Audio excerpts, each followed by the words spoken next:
Okay, everybody.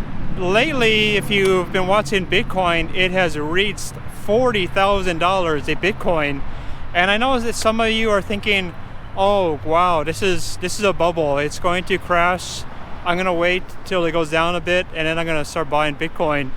Well, I'm sorry to tell you this, but I think you might be misled. You might think, "Oh, this is very similar to it went to 20,000, and then it crashed for 3 years."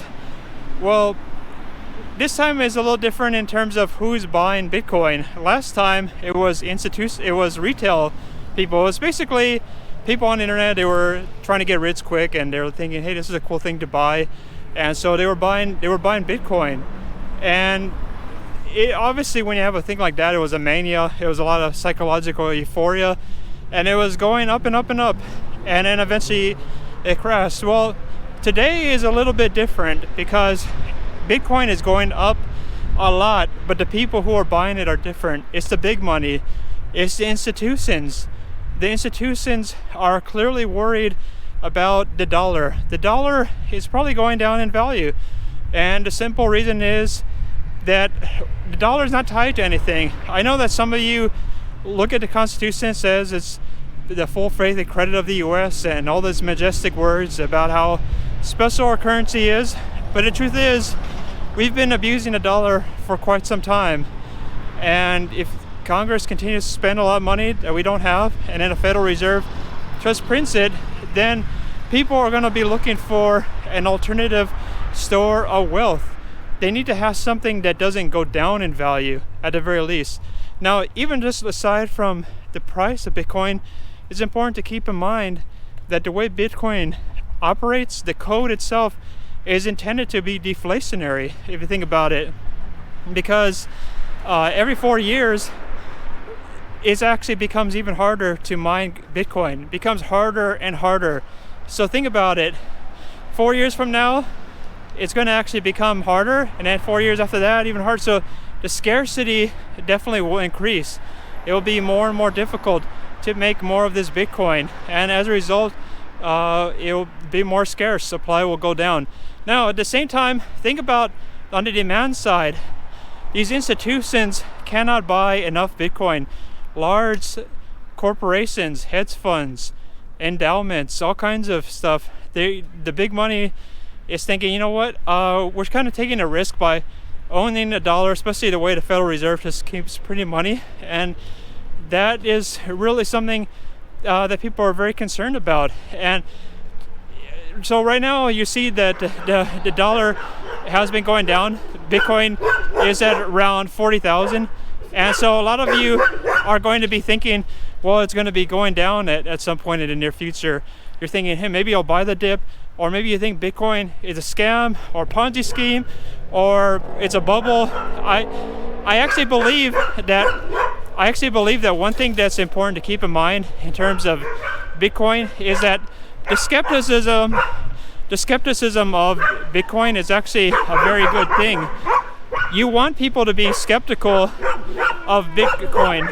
I believe that the skepticism of Bitcoin is actually a healthy thing, because actually whenever I talk about Bitcoin with friends or even on Facebook, I know that people today, a lot of the people who don't pay a lot of attention to things, they just think it's the next bubble. It's like a bubble number 2 in terms of Bitcoin, and I think that's a good healthy sign, because when things go up a lot, you oftentimes will get a lot of skepticism from the crowd. It's just the nature of how the crowd is usually wrong. And if you look actually at Google Trends, it will also show that not that many people are actually searching for Bitcoin. It's not like a mania. It's not like everybody on there is really interested in it. So I would say right now, the people who are buying Bitcoin are the smart money. It's the smart choice at the moment. Now, at some point in time, yes, it will actually be a good idea to sell your Bitcoin. It actually probably will eventually reach manic stage, but I don't think we're anywhere close to that stage. So I think this is still has quite a bit of legs. It's funny because last year I just started getting interested in Bitcoin, because before that I was like many of you, or maybe not like many of you. I actually just thought it was a scam, a Ponzi scheme. I laughed at the people who cared about Bitcoin.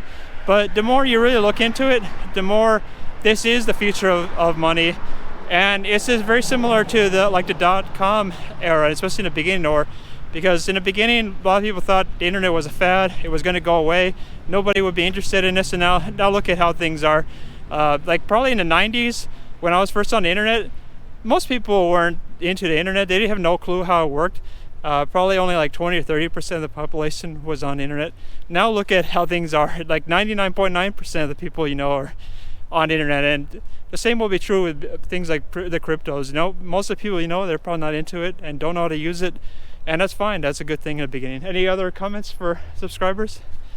Well, it's interesting because the Winklevoss twins described this as kind of its own social network, because you have to be in this kind of network to be able to interact with them. So in some ways, this is still very early. They're not anywhere near eclipsing Zuckerberg's wealth, but it's very possible that they will in the end be more worth more than Zuckerberg. He comes off as a real big twerp. He just comes across as a guy who thinks that he was elected to run the planet, and I'm sorry, that's not the way things work. So when he's talking to the senators, you could tell I don't believe he believes he's saying what he's thinking. He talks in a way that he's reserved in what he's saying, and seems like it's always to deflect and never to really answer questions. Oh, he always does. Oh, I'll get back to you. Yeah, I don't know. Does he ever get back to them? Anyway, you never hear about it afterwards if they do. That's true. So that's all I have for today. Let me know what you think of Bitcoin, and definitely hit the like button. It really helps with the Google algorithm. And definitely subscribe to this channel, because we have great content coming soon. Talk to you soon. Bye-bye.